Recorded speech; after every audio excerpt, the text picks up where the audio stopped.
Hey, assalamu alaikum, ici c'est Moussi Tambola. Vous êtes en train de regarder Watson. Si tu connais pas Watson, c'est que tu connais rien du tout. Bande de cochons. Hey, assalamu alaikum, ici c'est Moussi Tambola. En boîte de nuit, tu es toujours assis. Tu sais pas danser le logobi ou le chiriri. C'est pas grave, c'est là, c'est pour toi. Quand t'as sauté, quand t'as sauté, Moi à la base, je suis humoriste. Donc la toute première fois que j'ai mis ce bonnet et ces lunettes, c'est quand j'ai envoyé une première vidéo sur internet. Donc c'était en 2009. Donc j'ai envoyé cette vidéo un peu humoristique. Et là il y a une personne qui s'appelle Samba, qui est aujourd'hui mon producteur manager, qui m'a repéré, qui m'a dit écoute, j'aime bien ce que tu fais, ce que je te propose c'est de monter sur scène, faire un sketch de 5 minutes. J'ai une petite émission qui s'appelle le Samba Show, où il y a des humoristes qui se produisent. Et donc j'y étais et j'ai écrit un sketch de 5 minutes pour la première fois et je suis monté sur scène. Ça a été un carton, les gens se sont mis debout, carrément standing ovation, donc j'étais pas prêt. Et petit à petit, du coup, je me suis produit pratiquement tous les 3 mois au Samba Show sur Paris. Et aujourd'hui, on tourne pas mal avec ça. Et ensuite, est arrivé l'histoire de Logobi Tambo.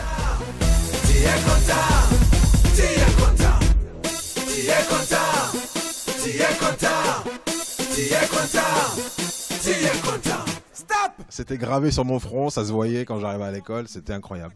J'ai toujours pas changé de... C'est vraiment vrai, c'est pas un truc qu'on a essayé de chercher. D'ailleurs, la petite anecdote, c'est que j'étais en cours de technologie et je grattais sur une feuille et au fait, on n'arrêtait pas de me répéter ouais, de toute façon, toi, tu n'iras nulle part, tu seras condamné comme les autres. Et j'ai gratté sur cette feuille en techno, je m'en rappellerai tout le temps, le retour du dernier de la classe. Et j'ai dit à mon pote, tu verras ça, si je sors un album un jour, je garderai ce nom pour l'album. position à 2, c'est bon ça, c'est bon ça.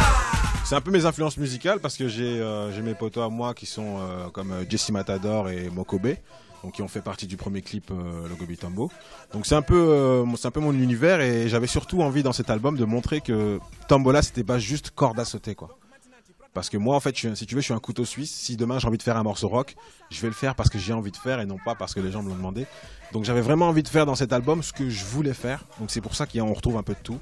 Il y a du dancehall, il y a du hip-hop, il y a du kuduro, il y a beaucoup de titres marrants, il y a pas mal d'interludes pour rappeler un peu le côté humoriste. Mitraillette à droite, mitraillette à gauche. Position à 2, c'est bon ça, c'est bon ça. Aujourd'hui, si on compte par exemple les deux vidéos, si on prend la vidéo version underground et version officielle, on a 70 millions de vues. Donc ça, tu t'y attends pas. Je peux te dire que quand ça te tombe sur la gueule, non, je m'y attends pas du tout. C'est arrivé comme ça et aujourd'hui j'ai les pieds sur terre parce que ça continue. Je me rends pas compte de ce qui arrive. Je vis au jour le jour. Je kiffe ma life et c'est tout. Toi, tu n'es pas content. Ça s'appelle la jalousie. Mais ne t'inquiète pas, on a quelque chose pour toi. Alors, Moussier, c'est mon père. Petite anecdote par rapport à mon père. Donc c'est mon père qui disait souvent bonjour Moussier au lieu de dire monsieur. Donc j'ai fait une petite dédicace, j'ai gardé ça. Et Tambola, comme je dis tout le temps, ça aurait pu être Monsieur Casquette, Monsieur Caméra. C'est le premier mot qui m'est venu en tête. Et je l'ai gardé.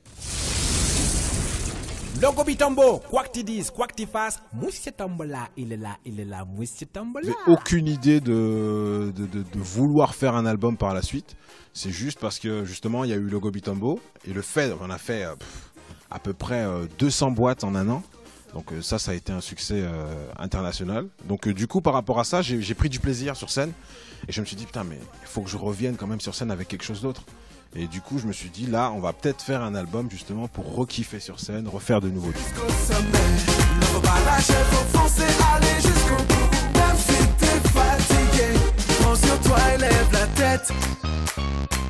Le dernier morceau qui est aujourd'hui le tube qu'on a sorti, La vie est un combat.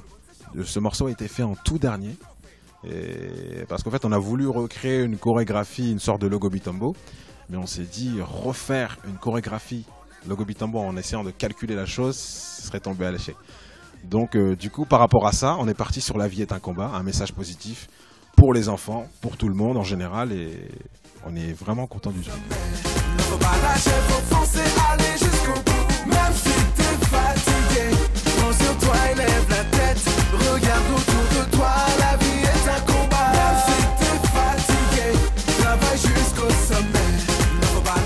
La vie est un combat, tout simplement. Donc pour finir en beauté, c'est ça. La vie est un combat, c'est C'est un album qui me ressemble grave par rapport aux anecdotes de l'école. La plupart des profs que tu vois ici, c'est moi. Mais il y en a qui ressemblent un peu à des profs que j'avais eu justement par le passé. Donc ouais, c'est un album très personnel.